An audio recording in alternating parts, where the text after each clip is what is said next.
Hi, and welcome to Diversity in the Community. I am so pleased to have with me today Linda Carroll. And why I am so pleased to have her with me is because she is a survivor, a breast cancer survivor. And I have her here to tell us her story, and I have a few questions for her. And I just want her to talk about herself and about her journey. And I just want to say, welcome. I'm so happy to have you here. It's a with me pleasure. tonight. It's a pleasure. Okay, so I want you to tell our audience about yourself. Just talk about yourself. Who are you? What do you do? And all that kind of stuff. My name is Linda Carroll. I lived in Bloomfield for about 20 years, 30 years in New Britain. Mm-hmm. I had 10 siblings. 2 passed away, and I have 6 sisters and 2 brothers left, plus myself. I'm a survivor of breast cancer. For the last 2.5 years, I carried the gene, BRCA1, BRCA2, stage grade 3, stage 3 breast cancer. And I'm glad that I'm a survivor through God and through prayer, through my family and friends. I have siblings that carry the gene. My twin, which she does not have breast cancer, and I had another sister that carried the same gene, triple negative. They found the cancer in time, the same as me. It was a small spot, very small, the same that I have. And they was able to treat her the same as me with chemo, and then we had the surgery afterward. And here I am today, alive, thanks to God. Oh, thank God. And when I think about you and think about, I don't think I know of any family or whatever that has not been touched by this dreaded disease.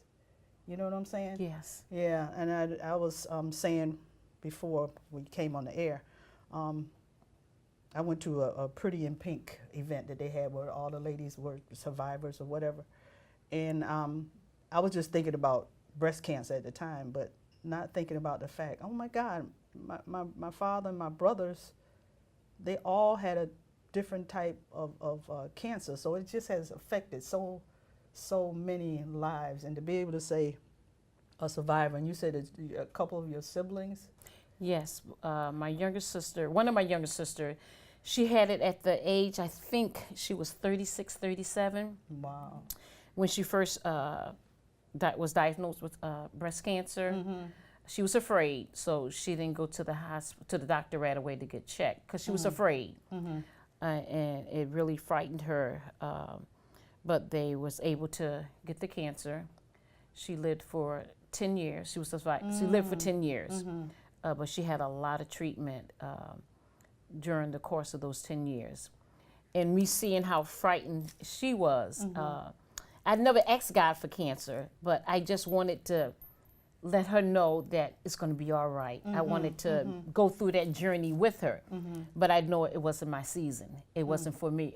That was for her to fight that battle. So when I was diagnosed about 15 years later, I was able to help other women to go through the tragic. Yeah. That you don't associate the C word, cancer, with death. You associate it with that you're the survivor. You got control over it. It doesn't have control over your life. Right. And so that's why I was a fighter. I told my family, and I at that time, when I first, the doctor told me, it's like I already knew, because I was having the pain in this particular breast for like 3 years, and I kept telling the doctors. I went to 3 different doctors. I had like 4 different biopsies. They didn't find anything. Then finally, another year, 4 years later, another doctor said, let me just do another biopsy. And sure enough, boom, it was a cancer. It was like a pin drop, very small. It was stage 3, grade 3. Stage 3 means that it's growing very rapidly, very rapidly. Yeah. and that they had to get hold of it to kill it very quickly. So they started me off with the chemo treatment first, following surgery. And how was that? I mean, I hear all the stories about the chemo. It wasn't that. I see what my sister had went through, the struggle with her fingernails, her hair loss, how weak she was. She couldn't eat. My diet was great. I was still able to exercise every day. I just had a little weakness, pain in my in the back of my legs, in the back of my back, but my everyday activities stayed the same. Nothing really changed.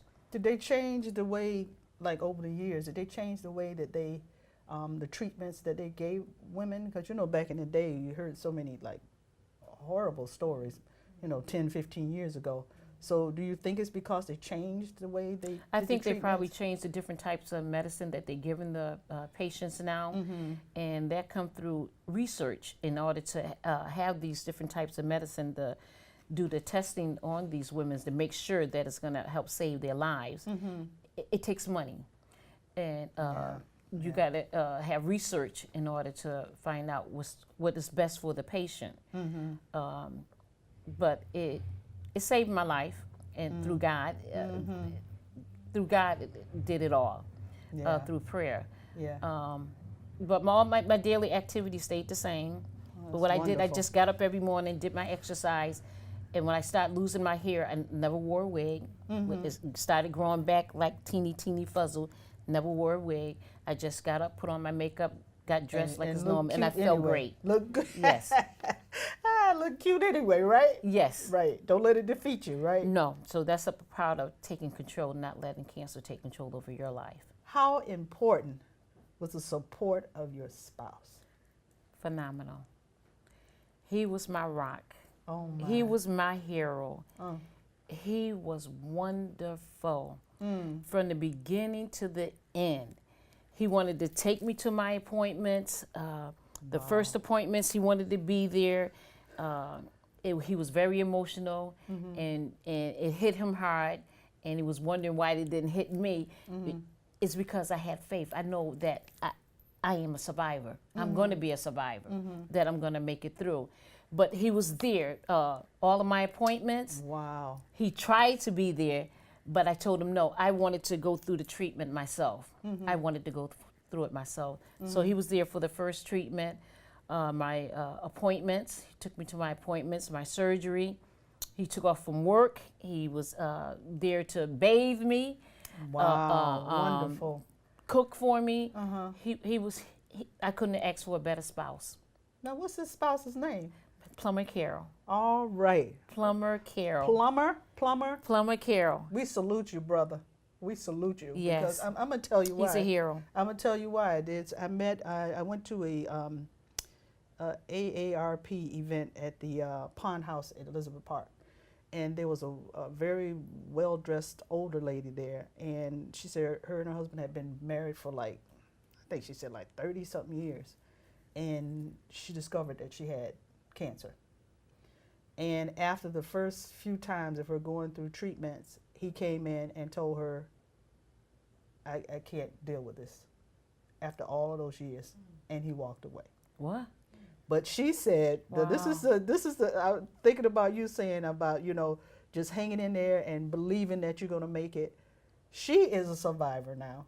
Her husband's not doing well. Her husband's not doing well, and she's just talking about how she's in her, I guess, maybe 70s or 80s, but she was telling us her story. And so I think that's just so wonderful with Plumber. You said his name's Plumber. Yes, Plumber. Because there's so many women who don't have that support. And so, Plumber, you are a hero. You are a hero, Yes, that's my hero. So that's wonderful. Now, how important was your family in this journey? Oh, my family was tremendous. They were all very supportive.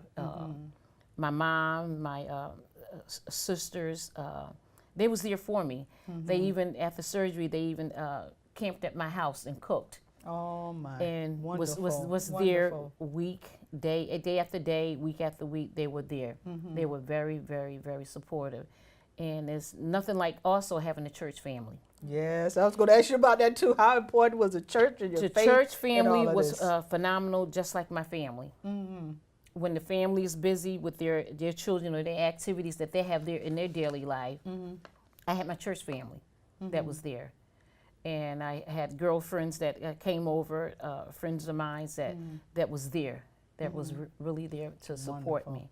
And I'm just blessed. Yeah. I'm blessed. And you look blessed. You just look so pretty. Thank Just you. lighten up the whole, spot here. Thank You look you. beautiful in your pink and all. Oh, man. What is it that you want people to understand about going through the process? The mental, physical. Just for them to take control over it. Don't take that C word, cancer, as death. Mm-hmm. Fight it. Take control over it. Live. Do everything that you've been doing, even though you might be weak or something. Day by day, still put on your lipstick, your clothes. Still go out, do Still look things. good, yeah. Put a smile on your face, because it's not about you. You're helping someone else. You help saving thousands and thousands and thousands of lives. While you go through this journey, you're helping others also.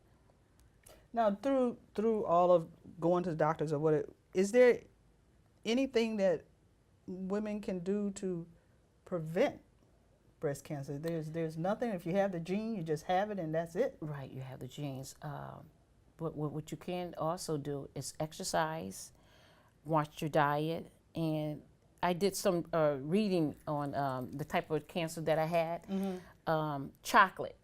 It's sometimes the cancer cells that comes out, they feeds on chocolate. Really? So I was told, I read that you should cut back on chocolate, not to eat too much chocolate.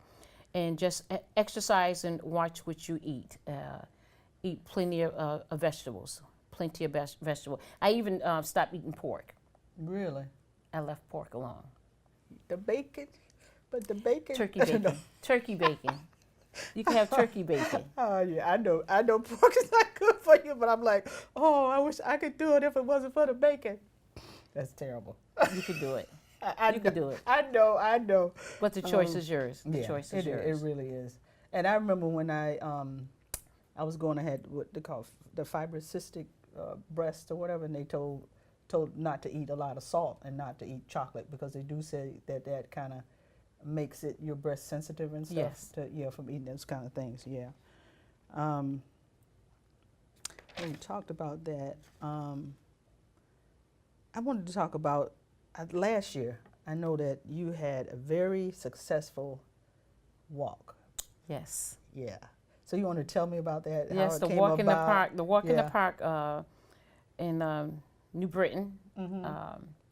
I started with the walk in New Britain over 10 years ago when my sister Regina was diagnosed with breast cancer, and I wanted to help save lives through research. Okay. So if you don't have the money, it's hard to save a whole lot of lives, because you don't have the money to find out, to do the research on the different type of medicine to give the different patients on the different types of diseases that they might have. So I started that journey over 10 years ago. And then when I was diagnosed with breast cancer, I really buckled down in raising funds. So I took the pledge forms and I made like 10 to 15 copies. Gave a couple of copies to a couple of friends to help me to get some pledges. Then I always kept a pledge in my pocketbook at all times. When I go to the doctors, when I go to the dealership, when I go to church, I asked, would you like to give a donation to help breast cancer? And I raised the most of the money this year, over $5,000, $5,500. Oh my God! For New Britain, Oh for my the cure goodness. of breast cancer. For research, Okay, strictly for research. Yeah. Strictly for research. So are you guys gonna have another one this year? No, the next one is next year. It's every year in That's May. right. It's Mother's Day In May. weekend. Okay. But Bushnell Park have one also in October. I think theirs is the Susan Coleman. I think theirs is the Yeah. Susan Is it Coleman. Susan B. Coleman or something like Yes, that? but New Britain is the research. Theirs is for the research of breast cancer. So now, how would people know how to get a hold of you, or You can't give. I know you can't give out your personal information, but if when it's that time again, how would we get to know how to get in touch with you, to how to be a part of the walk and all of that? Or call the Connecticut Race in the Park headquarters in New Britain. The forms we start pledging and doing researching. Finding people for the pledges. That starts in March. That's when the forms usually come out. So as soon as the forms come out, I usually give them a call between in the March, beginning of April, to try and get those forms in advance, so I could get started. Oh, okay. Because it's because you have to. You get a person, like, say you're going to give a pledge, but you don't have your checkbook on you, or you don't have any cash on you. Then you have to track down these people. You have to call them. So in order to, you can't do that in 1 month. It's when you have like 50, 60 names that you have to call constantly. Right. So it's best to start early. So I try to start like in March. Oh, okay. Because I want to make sure that we get this on the tape. So when we do the YouTubes around that time, you can play this over and over again and share it so that people know how to contact whoever. That would be very helpful. Yeah. Yes. Yeah. So now say the Connecticut Race in the Park. Connecticut Race in the Park. Okay. Connecticut Race in the Park in New Britain, Walnut Hill Park. Okay. All right. And that's every year, Mother's Day weekend, Saturday. Saturday before Mother's Day. The race that I usually do is the 10 o'clock race, which is the 4K walk. That's the one I do. But you could start at 9 o'clock and do the kids run. You could do the your run, the 5K run. Depends on what you want to do. Okay. All right. That was the next thing I had wanted to ask. But that will be great if you could get the word out there. Because my goal next year is 10,000. All right, girl. 10,000 hours. That's right. Reach for it. Reach for it. And I think advertisement will help. And I think, once our session is done and next year we have the YouTube, like I said, put it out there and share it with everybody, and I think it will, Yes, to save lives, because we are sisters and brothers in Christ. It doesn't matter where the money goes, as long as we saving lives. Yes. And research is the key. You have to have that research. Yes. So you could know, the doctors or the researchers could know how to make the different medicines for that particular disease that's out there, to test it, to make sure it's going to work for that patient, to save that patient life. And it's wonderful for you to come on, because sometimes people can be a survivor and they just go on their way and they don't look at the people who left behind that need testimonies like yours to give them some hope. Yes. Because sometimes as soon as people, like you said, hear the C word, they lose hope. Yep. So it's so important for someone to come on looking all bright and beautiful like you. Thank you. To talk about surviving and how, and especially talk about how important your faith in your family, because some people don't have any of that. Right. So that's so important. And I am, is there anything else you want to talk about? Just keep the faith. Keep the faith, keep the faith, and believe that you shall live. You will live years and years and years and years. That's right. But I'm telling you, I am so happy to have you on this program today. I'm so pleased, so Thank proud. you. It's a pleasure. And I just wish you the best. Thank you. Your entire family, and especially that this walk that's coming up in May. I'm going to remember, every year. I'm going to save my little nickels so I can make a pledge. Yes. And so I really thank you for taking the time out to come today. Thank you. And be a part of the program. It's a pleasure. And I'm really praying that, just a short segment will be able to touch many people. Yes, and many give lives. them that hope and help them to open up the wallets and help those. It's not about you, it's about the next person. That's right. So thank you so much. You're welcome. I appreciate it's a pleasure. it. I appreciate it. So thank you guys for watching, and we'll see you next time. Good night.